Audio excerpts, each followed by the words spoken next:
Assalamualaikum warahmatullahi wabarakatuh. Apa kabar sahabat beriman? Selamat datang di Magenta Islam.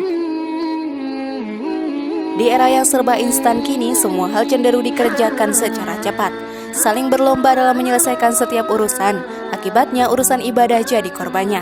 Salat bukan hal yang utama, kalau bisa dikerjakan setelah urusan selesai. Saat menunaikannya pun dilakukan dengan terburu-buru, bukan?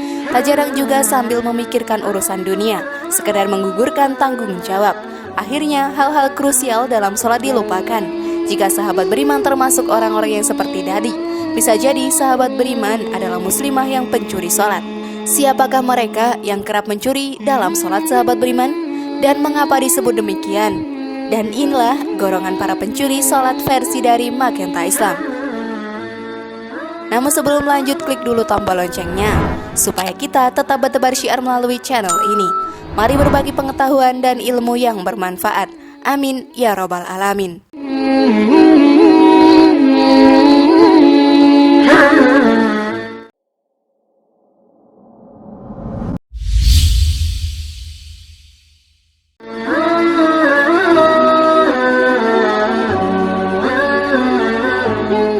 Pencuri paling jahat.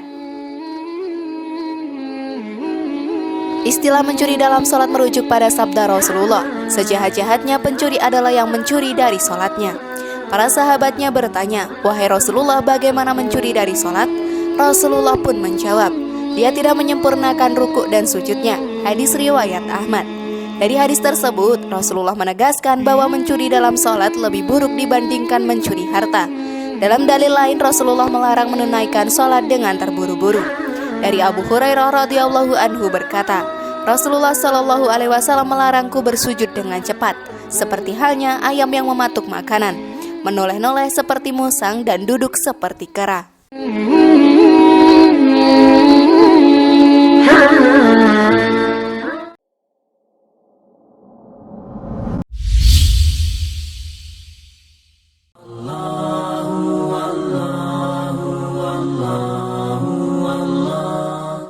Tidak termasuk mengikuti agama Rasulullah.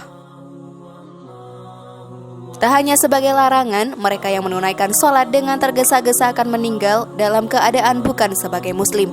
Hal ini dijelaskan dalam sebuah hadis. Kamu melihat orang ini, jika dia mati, maka matinya tidak termasuk mengikuti agama Muhammad SAW. Dia menyambar sholatnya seperti burung elang menyambar daging. Hadis riwayat Ibnu Huzaimah.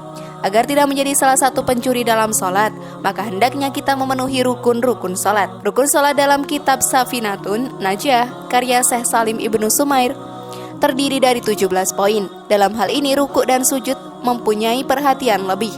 Rukuk dan sujud yang tidak sempurna akan membuat sholat menjadi tidak sah ya. Lantas rukuk dan sujud yang seperti apa sahabat beriman yang disebut sempurna? Pada suatu kisah diceritakan bagaimana sahabat diminta mengulang sholatnya oleh Rasulullah akibat tidak menyempurnakan rukuk dan sujudnya. Diriwayatkan ada seorang lelaki yang masuk ke dalam masjid saat Rasulullah sedang duduk. Lalu ia menunaikan sholat hingga selesai dan memberi salam kepada Rasulullah. Kemudian Rasulullah menjawab, ulangi sholatmu karena sesungguhnya kamu belum sholat. Lantas lelaki tersebut mengulangi sholatnya.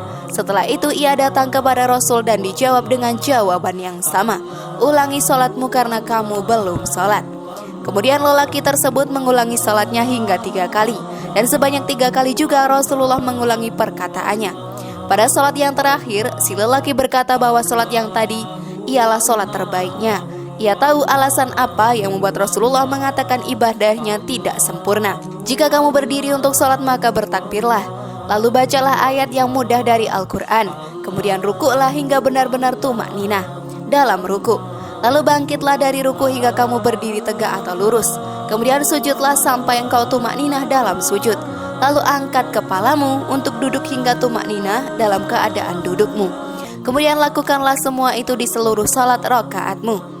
Hadis riwayat Bukhari dan Muslim. Dari riwayat tersebut, Rasulullah menekankan untuk melakukan rukuk dan sujud dengan tenang.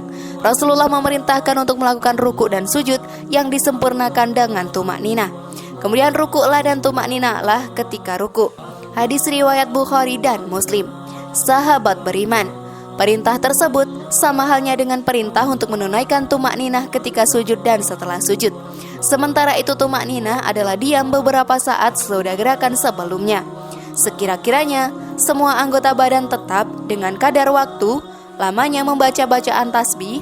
Sungguh perihal tumakninah menjadi hal yang harusnya jadi perhatian bagi kita semua. Selain karena anjuran dari Sayyidina Rasulullah, salat menjadi ibadah pertama yang dihisab saat hari perhitungan kelak. Wallahu a'lam bishawab.